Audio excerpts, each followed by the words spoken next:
Bhaskar's area YouTube channel కు స్వాగతం. ఈ రోజు ఉన్నటువంటి విద్య మరియు ఉద్యోగ సంబంధిత సమాచారంలోకి వెళ్తే సివిల్స్ ఫలితాలనేవి నిన్న విడుదల చేయడం జరిగింది. ఈ సివిల్స్ లో మెరిసిన తెలుగు తేజాలు మొదటి 100 ర్యాంకుల్లో 4 మనోళ్లే. అఖిల భారత స్థాయిలో 3వ ర్యాంక్ సాధించిన అనన్య రెడ్డి, నందాల సాయి కిరణ్ కు 27వ ర్యాంక్, చందన జాహ్నవికి 50వ ర్యాంక్, మోరుగు కౌశిక్ కు 82వ ర్యాంక్. కేంద్ర సర్వీసులకు మొత్తం 56 మందికి పైగా తెలుగువారు ఎంపిక. సివిల్స్ సాధించిన వారిలో సాధారణ రైతు, నిరుపేద కుటుంబాల యువకులు. జాతీయ పోలీస్ అకాడమీలో శ్రీవాస్తవతో సహచరుల సంబరం, కుటుంబ సభ్యులతో సంతోషం పంచుకుంటున్న అనన్య రెడ్డి అంటూ ఇక్కడ మనం చూస్తూ ఉన్నాం.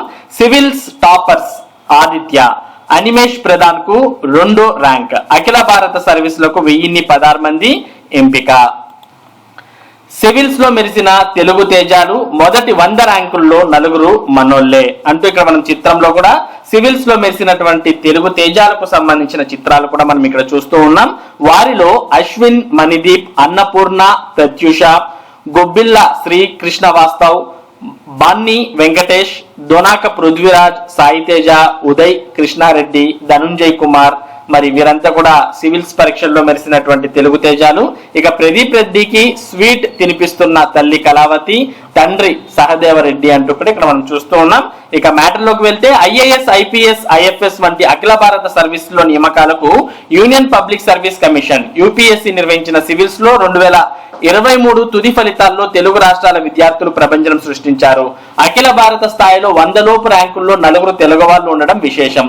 మహబూబ్ నగర్ జిల్లాకు చెందిన అనన్యారెడ్డి జాతీయ స్థాయిలో 3వ ర్యాంకుతో సత్తా చాటారు. నందాల సాయి కిరణ్ 27వ ర్యాంక్, కేఎన్ చందన జాహ్నవి 50వ ర్యాంక్, మేరుగ కౌశిక్ 82వ ర్యాంక్ సాధించారు. మొత్తం మీద కేంద్ర సర్వీసులోకి 56 మందికి పైగా తెలుగు తేజాలు ఎంపికవడం విశేషం. అభ్యర్థులు పొందిన మార్కుల ఆధారంగా సివిల్స్ ర్యాంకులను యూపీఎస్సీ మంగళవారం ప్రకటించింది. గుంటూరు యువకుడికి 148వ ర్యాంక్, గుంటూరుకు చెందిన కాకుమాను అశ్విన్, మణిదీప్ 148వ ర్యాంక్ సాధించారు. కేరళలోని తిరువనంతపురంలో Indian institute of space science and టెక్నాలజీలో ఏరోస్పేస్ ఇంజనీరింగ్ పూర్తి చేసిన మణిదీప్ 2021లో తొలిసారిగా సివిల్స్ రాశారు. ఇప్పుడు 238వ ర్యాంక్ సాధించి ఐఆర్ఎస్ కు ఎంపికయ్యారు. మళ్ళీ ఐఏఎస్ లక్ష్యంగా 2023లో మరోసారి సివిల్స్ రాసి 148వ ర్యాంక్ దక్కించుకున్నారు.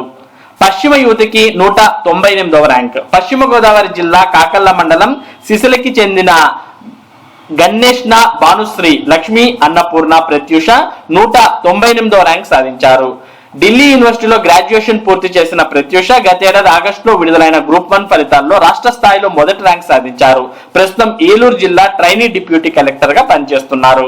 ఇక అన్న డిప్యూటీ కలెక్టర్ తమ్ముడు సివిల్స్. అన్నమయ్య జిల్లా రాయచోటికి చెందిన నిమ్మనపల్లి ప్రదీప్ రెడ్డి 382వ ర్యాంక్ లో సత్తా చాటారు. 2022 ఏపీఎస్సీ గ్రూప్ 1 ఫలితాల్లో ఆయన అన్న మనోజ్ రెడ్డి డిప్యూటీ కలెక్టర్ గా ఎంపిక కాగా ఇప్పుడు ప్రదీప్ రెడ్డి సివిల్స్ లో ర్యాంక్ సాధించడం విశేషం. 10వ తరగతి వరకు రాయచోటిలో, ఇంటర్ విజయవాడలో చదివారు. అక్క బాటలోనే తమ్ముడు. తన అక్క విద్యాధరి ఐఏఎస్ సాధించడంతో ఆమె బాటలోనే తమ్ముడు గొబ్బిల్ల కృష్ణవాస్తవ్ కూడా సివిల్స్ లో 444వ ర్యాంకును సాధించారు. అన్నమయ్య జిల్లా నాగిరెడ్డిపల్లి పంచాయతీ గొల్లపల్లికు చెందిన కృష్ణ శ్రీవాస్తవ గొబ్బిల్ల అనంతపురం జేఎన్టీయూలో మెకానికల్ ఇంజనీరింగ్ చదివారు. 2023 గ్రూప్ 1లో జిల్లా రిజిస్టర్ గా ఎంపికయ్యారు. రైతు కుమారుడికి 467వ ర్యాంక్. శ్రీకాకుళం జిల్లా జలుమూరు మండలం అల్లడపేటకు చెందిన వెంకటేష్ 2వ ప్రయత్నంలో 467వ ర్యాంక్ సాధించారు. 10వ తరగతి వరకు శ్రీకాకుళం శార్వాణి పాఠశాలలో విద్యనభ్యసించారు. ఇంటర్ విశాఖపట్నం శ్రీ చైతన్యలో ఇంజనీరింగ్, ఎన్ఐటి తిరుచారపల్లిలో చదివారు. పార్వతీపురం యువకుడికి 493వ ర్యాంక్, నాయుడుపేట కుర్రాడికి 558వ ర్యాంక్. ఇక ప్రకాశం జిల్లా యువకుడికి 780వ ర్యాంక్, చిత్తూరు యువకుడికి 810వ ర్యాంక్.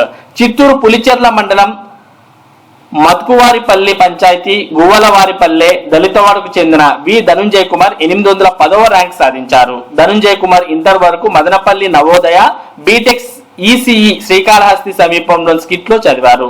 చదువు పూర్తి కాగానే విశాఖపట్నం స్టీల్ ప్లాంట్ లో డిప్యూటీ మేనేజర్ గా 2018 వరకు పనిచేశారు. 2018లో ఏపీఎస్సీలో గ్రూప్ 1లో ఎంపికయ్యారు. కడపలో ఎక్సైజ్ సూపరింటెండెంట్ గా పనిచేస్తున్నారు. మరి వీరంతా కూడా తెలుగు సంబంధించినటువంటి సివిల్స్ విజేతలు మనం ఇక్కడ చూసాం. ఇక నేటి నుంచి పాలిసెట్ హాల్ టికెట్లు. రాష్ట్రంలోని ప్రభుత్వ ప్రైవేట్ పాలిటెక్నిక్ కళాశాలల్లోని వివిధ కోర్సుల్లో ప్రవేశాలకు నిర్దేశించిన పాలిసెట్ 2024కు 159,505 దరఖాస్తులు వచ్చినట్టు సాంకేతిక విద్యాశాఖ కమిషనర్ చంద్రవాడ నాగరాణి మంగళవారం ఓ ప్రకటనలో తెలిపారు. అభ్యర్థులు బుధవారం నుంచి వెబ్సైట్ లో హాల్ టికెట్లు డౌన్లోడ్ చేసుకోవాలని సూచించారు. ఈ నెల 27వ తేదీ ఉదయం 11 గంటల నుంచి మధ్యాహ్నం 1 గంట వరకు ప్రవేశ పరీక్ష ఉంటుందని అన్నారు. రాష్ట్ర వ్యాప్తంగా 442 పరీక్షా కేంద్రాలను ఏర్పాటు చేసినట్లు వివరించారు. ఇక 1000 సిబిఎస్ఈ స్కూళ్లు ఏర్పాటు గొప్ప అవకాశం. పాఠశాల విద్యాశాఖ కమిషనర్ సురేష్ కుమార్ రాష్ట్రంలో 1000 ప్రభుత్వ పాఠశాలలు సిబిఎస్ఈ బోధనకు అనుమతి పొందడం గొప్ప విషయమని పాఠశాల విద్యాశాఖ కమిషనర్ ఎస్ సురేష్ కుమార్ అన్నారు. ఈ పాఠశాలలోని ఉపాధ్యాయులకు ఇదో సదావకాశంగా భావించి అంకిత భావంతో పనిచేసి విద్యార్థులను పరీక్షలకు సన్నద్ధం చేయాలని సూచించారు. సిబిఎస్ఈ 9-10 తరగతుల నిర్మాణాత్మక బోధన పాఠ్య ప్రణాళిక రూపకల్పనపై రీసోర్స్ పర్సన్లకు పాఠశాల విద్యాశాఖ శిక్షణ నిర్వహించింది. విజయవాడలో 2 రోజుల పాటు జరిగిన ఈ కార్యక్రమం మంగళవారం ముగిసింది. సమగ్ర శిక్ష ఎస్పీడి బి శ్రీనివాసరావు మాట్లాడారు. ఇక 3,320 పాఠశాలల్లో స్లాస్ పరీక్ష. విద్యార్థుల్లో అభ్యాసన సామర్థ్యం అంచనా కోసం నిర్వహణ.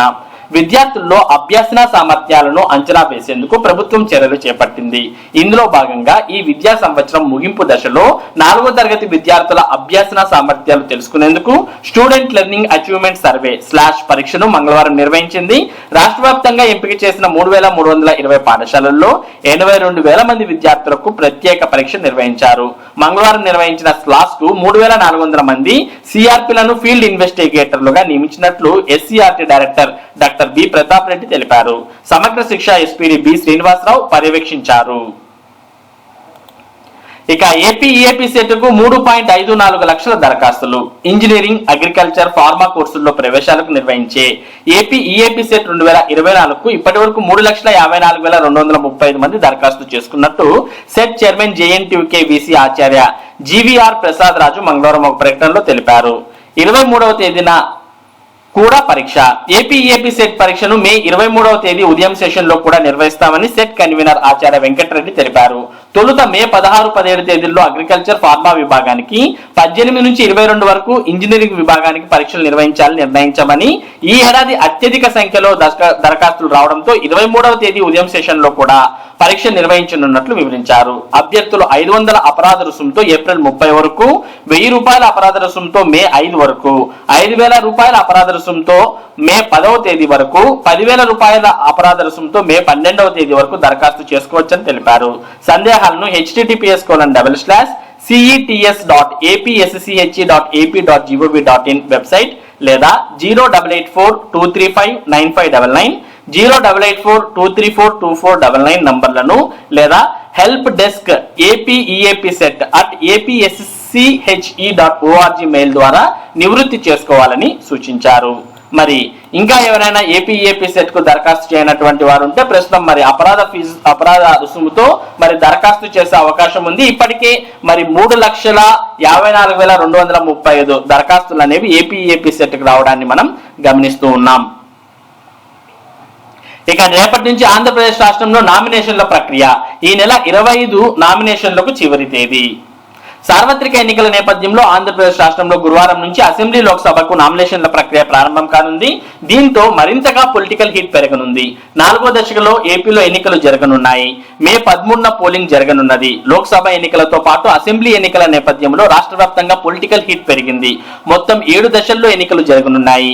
ఏపీ సహా 10 రాష్ట్రాల్లో 4వ విడతలో పోలింగ్ జరగనుంది. మే 13న పోలింగ్ జరుగుతుంది. గురువారం నుంచి నామినేషన్ల ప్రక్రియ మొదలు కానుంది. అన్ని ప్రధాన పార్టీలు తమ అభ్యర్థులను దాదాపుగా ప్రకటించేశాయి. అయితే బీఫామ్ చేతికి వచ్చేంత వరకు కొందరు అభ్యర్థులకు టెన్షన్ తప్పని పరిస్థితి ఉంది.